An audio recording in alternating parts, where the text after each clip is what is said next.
Thank God that the MVP odds are finally shifting towards Nikola Jokic. Not completely, he's still ranked only as the second biggest MVP favorite, a little bit behind of LeBron James, which is I think not correct, and I will explain why a little bit later in this video. But first of all, let me give you my 2 cents on the undisputed ex-MVP favorite, the pre-injury MVP, Joel Embiid. Now, disclaimer, I am a Philadelphia 76ers fan, which means that I'm probably biased. But in my book, Las Vegas, Nevada got it completely wrong. They had this guy with so much injury history as the number 1 MVP candidate, and it wasn't even close. I mean, Joel Embiid was always going to get hurt, and even if he wouldn't, let's just look at the stats of his stats and Nikola Jokic's stats. So Embiid has a little bit more points, a little bit more rebounds, but Nikola Jokic has 5 more assists. Field goal percentage, Nikola Jokic. 3-point percentage, Joel Embiid by a little. Free throw percentage, Nikola Jokic by a little. So they are close, but okay, Joel Embiid is the 1st seed, Nikola Jokic is the 5th or 6th seed, whatever. Let's just disregard that the conferences are not the same, and the Western Conference is 10 times as difficult as the Eastern Conference, but okay, you had Joel Embiid. But Joel Embiid already missed 7 out of 38 games. Joel Embiid's services, his most valuable player services, weren't on the basketball court, weren't away the ball 7 out of 38 times. In NFL terms, that's like not playing 3 out of 16 games. Now here's an interesting comparison. Carson Wentz was the MVP favorite in 2017. Carson Wentz missed 3 games. Carson Wentz didn't win the MVP. Tom Brady did. So why are we just not calculating Joel Embiid load managing and missing games? And obviously he was going to get hurt. And even now he's being mentioned as a potential MVP. So even if Joel Embiid comes back in, let's say, 5 games, he already missed 7 and additional 2 and additional 5. And even if he returns in 5, he's still going to load manage and he's still going to miss games. So he will end up in missing like 20 out of 72 games, and that's your MVP. That's like missing 5 out of 16 NFL games.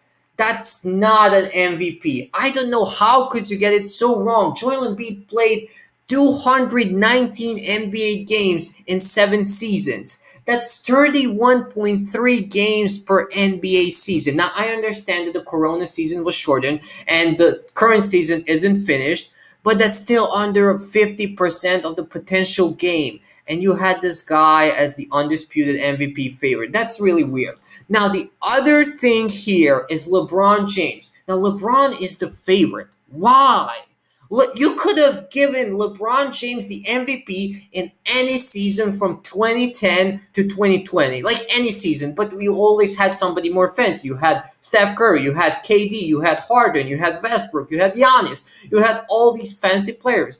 But why now? Why now LeBron? So this is really funny. Let's look at Nikola Jokic's and LeBron James' stats.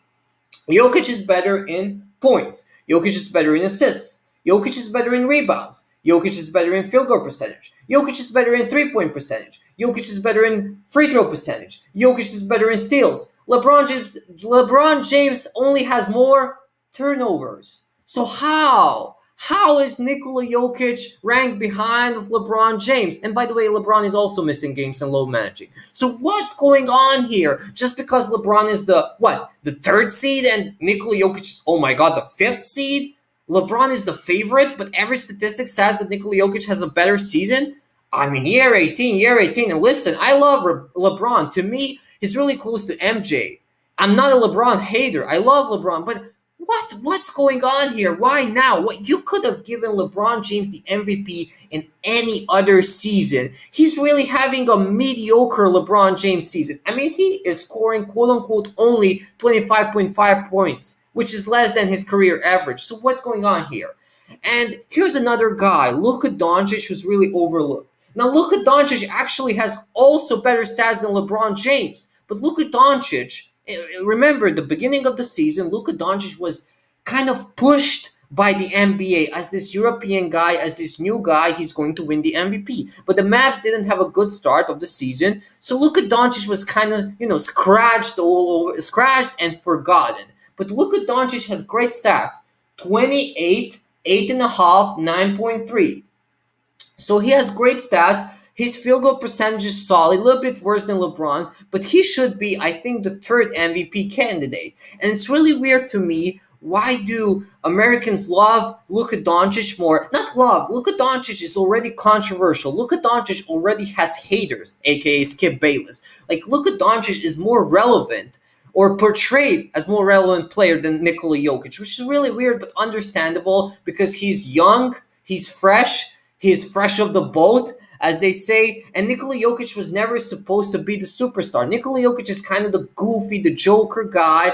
He looks like a normal human being. He's like a great version. He's like the better, way consistent, way more consistent version of Ryan Fitzpatrick. Like, he's this goofy guy. He's just a regular guy, regular looking dude. It's not like Luka Doncic is super athletic, but Luka is like, he was like 15 years old and winning tournaments in Europe. You know what I'm saying? He was this new prodigy, and Nikola Jokic was kind of just like a guy. And by the way, he's stuck in Denver. So yeah, but in my opinion, Luka Doncic deserves to be at least the third candidate. Nikola Jokic is supposed to be the first candidate. And I guess you can give LeBron the second place, but Luka is really close. Luka, to me, is really close to LeBron. So I think Nikola Jokic should win the MVP. Nikola Jokic should be the favorite to win the MVP.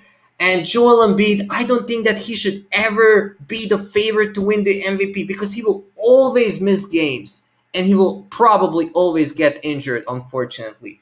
So yeah, thanks very much for watching and listening, and cut.